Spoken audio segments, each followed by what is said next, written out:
أعوذ بالله من الشيطان الرجيم. بسم الله الرحمن الرحيم. كلا سوف تعلمون ثم كلا سوف تعلمون كلا لو تعلمون علم اليقين لترون الجحيم ثم لترونها عين اليقين ثم لتسألن يومئذ عن النعيم.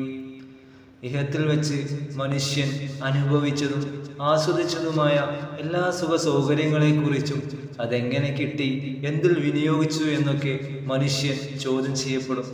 കത്തിജ്വലിക്കുന്ന നരകം കൺമുമ്പിൽ ഹാജരാക്കപ്പെട്ടിട്ടുമുണ്ടായിരിക്കും.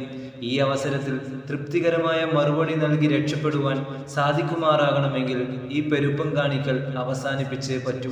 ഇതെല്ലാം കേവലം ചില ഊഹവാർത്തകളല്ല, സദൃഢവും അനുഭവത്തിൽ കണ്ടറിയുവാനിരിക്കുന്നതുമായ യാഥാർത്ഥ്യങ്ങളാകുന്നു. അള്ളാഹു പറയുകയാണ്, നിശ്ചയമായും കേൾവി, കാഴ്ച, ഹൃദയം എന്നിവയെല്ലാം തന്നെ അതതിനെക്കുറിച്ച് ചോദ്യം ചെയ്യപ്പെടുന്നതാകുന്നു. നബി സല്ലല്ലാഹു അലൈഹി വസല്ലമ തങ്ങൾ പറയുന്നു, 5 കാര്യങ്ങളെക്കുറിച്ച് ചോദ്യം ചെയ്യപ്പെടാതെ ഖിയാമത്ത് നാളിൽ ആദമിന്റെ മകന്റെ, മനുഷ്യന്റെ കാലടികൾ വിചാരണ നിലയം വിട്ട് നീങ്ങുകയില്ല.